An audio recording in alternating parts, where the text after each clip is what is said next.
Good afternoon, everyone. It's Father Neil. It's Thursday, October 1st. Hard to believe we're already into October. We had a little rain early this afternoon. The weather got cold again, so harbinger of things to come. For those of you who are sports fans, perhaps the apocalypse is upon us. The Bears are 3-0, and both the Sox and the Cubs are in the playoffs. So we want to continue to wish all those teams well.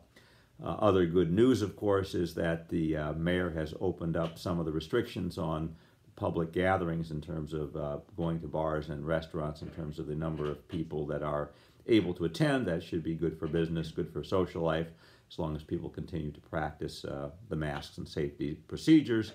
Will certainly help the economy, and it does indicate that our positivity rate has gone down in the city, which is a good thing. So hopefully that will be harbinger of good things to come in the future.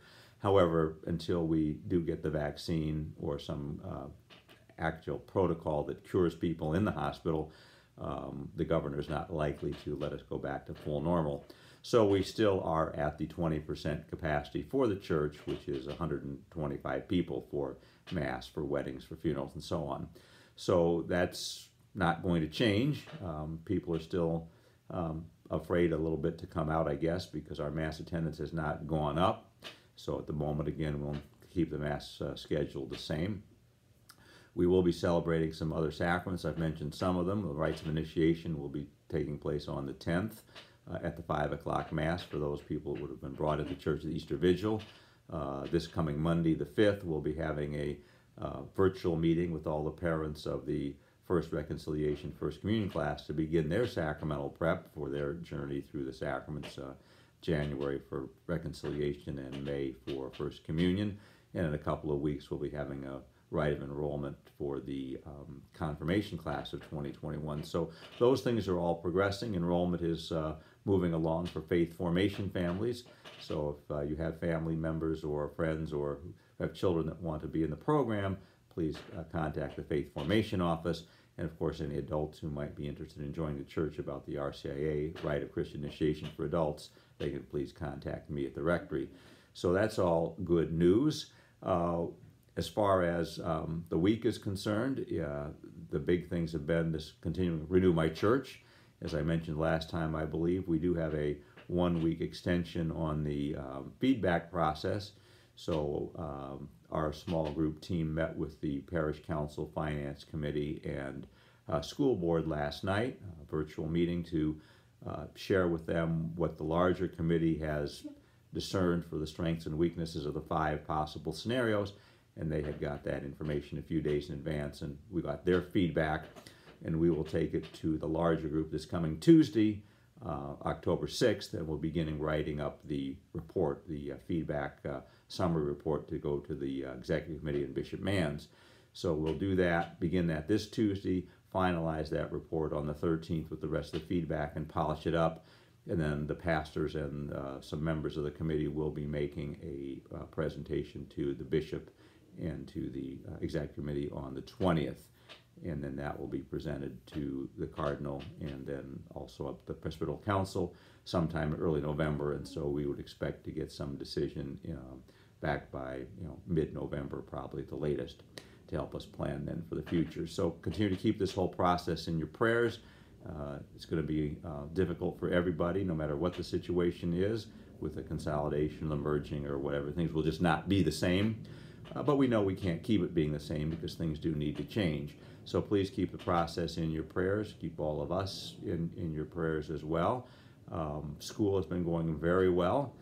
We've had some very healthy families. It seems to be running very smoothly. The children have adapted very well to the Mass and the morning drop-off routine.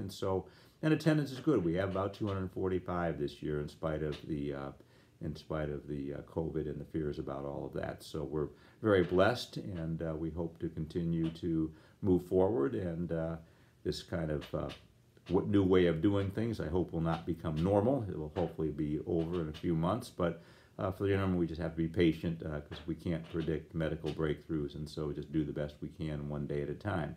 So again, that's really all that's going on. We are looking at a couple of things about perhaps how to live stream the masses from the church. Requires more bandwidth, so we're going to have AT&T and Comcast out to look at giving us more capability, and then access points in the church and so forth, so that we can get the internet and the Wi-Fi and get that done. I'm not technical, but hopefully within a few weeks we might be able to actually live stream. So making a little progress on that front as well. In the meantime, we'll continue to video the Mass that can be uploaded and watched on your computer by registering online for that. And other than that, keep us in your prayers. Stay safe, stay healthy, and certainly remember to take care of one another.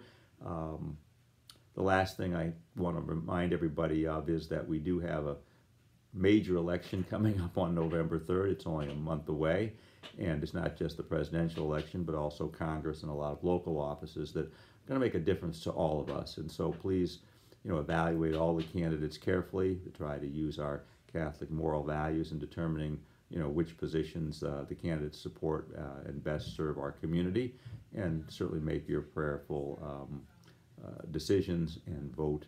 Please do vote on the 3rd, or even by mail if you're so inclined. That's a possibility that's available now. So let's do that, but let's all pray for return to civility and a sharing of the common good. There's a lot of tension going on right now, both in the city and around the country. Obviously, about half the country is going to be displeased with whatever the outcome is, and we all have to certainly learn to live together and work together, and to move forward for the good of all of us, no matter what happens. So God bless you. Have a great weekend and a wonderful week ahead. I hope to see many of you on Sunday. God's blessings always.